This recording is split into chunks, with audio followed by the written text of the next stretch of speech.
everyone, I'm here again. I'm Renu Arora and today I brought one more topic of class 12 macroeconomics. Hope so you will be healthy, safe at your home and your all family members should be healthy. So we have to start our new topic today of chapter 2 macroeconomics, basic concept of macroeconomics. बाकी के सारे जो basic concept थे वो मैं पहले वाली videos में पढ़ा चुकी हूँ. अगर आपने वो वीडियोस नहीं देखी है तो प्लीज़ देख लेना, ठीक है. उससे आपका कॉन्सेप्ट आगे क्लियर हो जाएगा.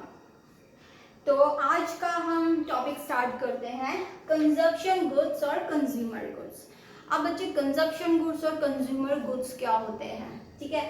तो कंज्यूमर क्या हो गया, फाइनल कंज्यूमर जो प्रोडक्ट्स को कंजप्शन करेगा, जिसने गुड्स का प्रोडक्शन हो चुका है और वो उसको कंज्यूम कर रहा है, that is called the consumer goods. Okay, for example है जैसे आपने कोई आइसक्रीम सेलर आया, आपने आइसक्रीम खरीदी है, ठीक है.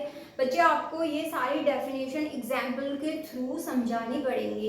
ये अगर ये क्वेश्चंस आएंगे तो आपने एग्जाम्पल देना पड़ेगा. ओके, तो जैसे कोई आइसक्रीम सेलर आया, अब कोई कंज्यूमर है तो क्या करेगा, अगर उसने आइसक्रीम खरीद ली है, ठीक है, और वो उसको खा गया है तो उसको तो हम बोलेंगे कंज्यूमर गुड्स या कंजप्शन गुड्स. ओके, लेकिन अगर वही आइसक्रीम सेलर है, ठीक है, वो आइसक्रीम सेलर है और उसने क्या करना है, उसने आइसक्रीम तो बनाई है लेकिन अपने कंजप्शन के लिए नहीं बनाई, उसको उस आइसक्रीम को फर्दर सेल करना है, तो हम उसको कंज्यूमर गुड्स नहीं बोलेंगे. कंज्यूमर गुड्स हम तब बोलेंगे जब हमने उस चीज़ को अपनी नीड्स के लिए यूज कर लिया है. Okay done. तो नेक्स्ट आपको कंज्यूमर गुड्स में आते हैं हमारे ड्यूरेबल कंज्यूमर गुड्स. अब ड्यूरेबल मतलब क्या होता है, जो लॉन्ग लास्टिंग होते हैं, जो सेवरल ईयर्स तक होते हैं. फॉर एग्जाम्पल जैसे आप टीवी खरीदते हो, फ्रिज खरीदते हो, आप रोज के रोज तो आप नहीं खरीदते हो ना. तो एक बार आपने टीवी फ्रिज खरीद लिया, उस टीवी फ्रिज को आप सेवरल ईयर्स, मैक्सिमम 7-10 ईयर्स तक यूज कर सकते हो. ओके, तो next is your semi durable goods. अब सेमी ड्यूरेबल गुड्स क्या होते हैं, सेमी मतलब जो आपका क्या है 1 ईयर तक चलेगा मैक्सिमम, लाइक दिस, ठीक है. तो 1 ईयर फॉर एग्जाम्पल है आपके फर्नीचर्स हो गए, आपके क्लोथ्स हो गए हैं जिनको आप मैक्सिमम 6 मंथ्स 12 मंथ्स तक यूज कर लेते हो, that is called the semi durable goods. Next हम पढ़ेंगे non durable goods, non durable consumer goods, ठीक है. तो नॉन ड्यूरेबल कंज्यूमर गुड्स क्या होते हैं, जो आप अपनी लाइफ में सिंगल टाइम यूज करोगे, उसके बाद वो जो गुड्स होंगे वो यूज नहीं आएंगे. फॉर एग्जाम्पल आपने पेन यूज किया, ठीक है, एक सिंगल टाइम के लिए यूज कर लिया, उसके बाद वो खत्म, उसके बाद आप उसको दोबारा यूज नहीं कर सकते. जैसे आपकी गैस हो गई, एलपीजी गैस हो गई, आपने खाना बनाने के लिए यूज कर लिया है, अगर वो खत्म हो जाती है तो फिर से तो आप यूज नहीं कर सकते ना. एक बार यूज कर लिया, ठीक है. मिल्क लेकर आए हो, मिल्क से चाय बना ली या मिल्क से मिल्क शेक बना लिया, उसको आपने कंजप्शन कर लिया, तो that is called our non durable consumer goods. Okay done, समझ आ गया. तो हमने कंज्यूमर गुड्स पढ़ा था. कंजप्शन गुड्स और कंज्यूमर गुड्स क्या होता है, यू नो, ठीक है, जिनको हम कंज्यूम कर लेते हैं अपने नीड्स के लिए. और उसके बाद हमने पढ़ा ड्यूरेबल कंज्यूमर गुड्स क्या होते हैं, सेमी ड्यूरेबल कंज्यूमर गुड्स क्या होते हैं, नॉन ड्यूरेबल कंज्यूमर गुड्स क्या होते हैं. ओके, बहुत सिंपल है.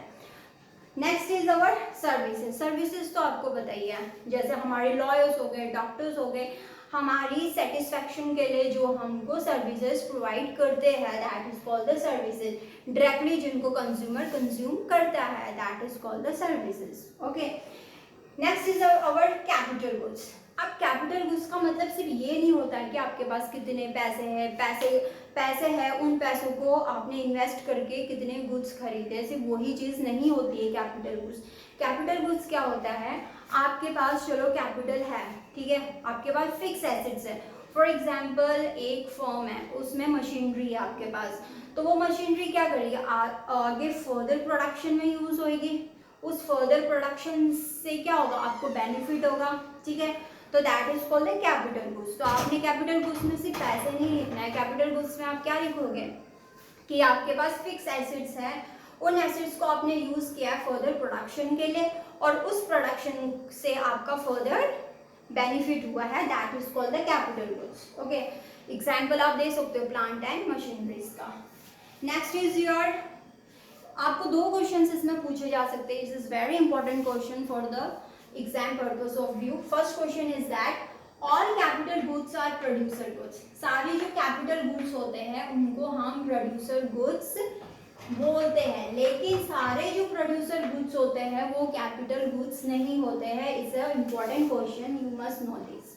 ओके, ऐसा क्यों बोलते हैं हम? फॉर एग्जाम्पल कैपिटल जो गुड्स होता है, हमने बोला था आपके पास फिक्स एसिड्स होंगे, वो जो एसिड्स होंगे प्रोडक्शन में यूज होंगे. अब वो फिक्स एसिड्स हैं, ठीक है. अब फिक्स एसिड्स में हमारे ना ड्यूरेबल आते हैं ना नॉन ड्यूरेबल आते हैं. तो आपने कैपिटल गुड्स में लिखना है these are the fixed assets जो आगे प्रोडक्शन में काम आएंगे और उससे आपको बेनिफिट होएगा.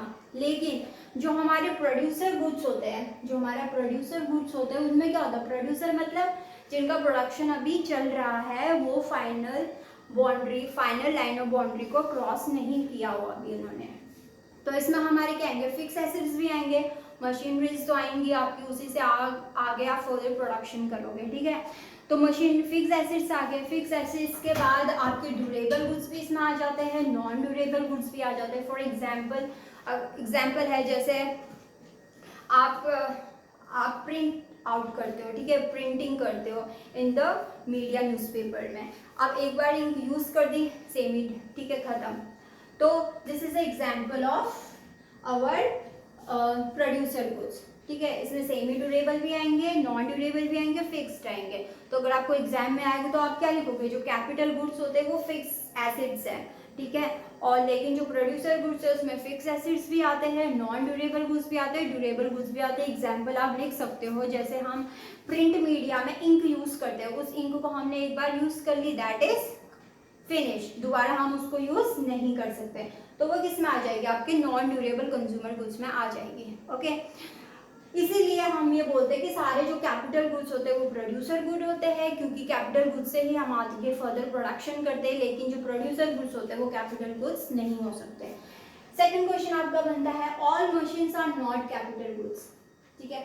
और सारी जो मशीन्स होती है वो कैपिटल गुड्स क्यों नहीं होती? फॉर एग्जाम्पल है, इसको भी आपने एग्जाम्पल के थ्रू समझाना पड़ेगा. जैसे कोई फर्म है, ठीक है, वहाँ पर कोई कोई प्रोड्यूसर है, कोई मशीन खरीद के लेकर आता है अपने फर्दर प्रोडक्शन के लिए. चलो ठीक है, प्रोडक्शन करेगा, आगे फर्दर सेल करेगा, ठीक है. लेकिन अगर घर में हम कोई मशीन्स लेकर आते हैं, फॉर एग्जांपल अगर स्विंग मशीन लेकर आते हैं अपने पर्सनल यूज़ के लिए, तो वो तो हम कैपिटल गुड्स नहीं बोल सकते ना. वो तो हम सिर्फ अपनी नीड्स को सेटिस्फाई करने के लिए यूज़ हुआ है हमारा, वो आगे फर्दर प्रोडक्शन में तो हमने यूज़ नहीं किया है.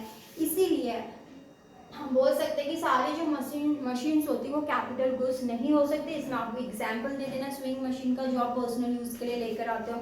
हाँ, जो टेलर यूज़ करता है स्विंग मशीन, वो क्या होता है? वो फर्दर प्रोडक्शन में यूज़ करता है वो. Okay, so these are the two main important question which is ask in your exam. So आप इन दोनों को अच्छी तरह प्रिपेयर कर लेना. So if you like my channel, please subscribe, like and share with your friends. And if anybody want the online classes, give their number on the comment box. Okay, I'll give the online class to you also. And if any query, any questions you ask to me, so please ask in the comment box. Hope so you will be healthy, safe at your home. Be safe, be healthy. Thanks for watching my video. Thank you.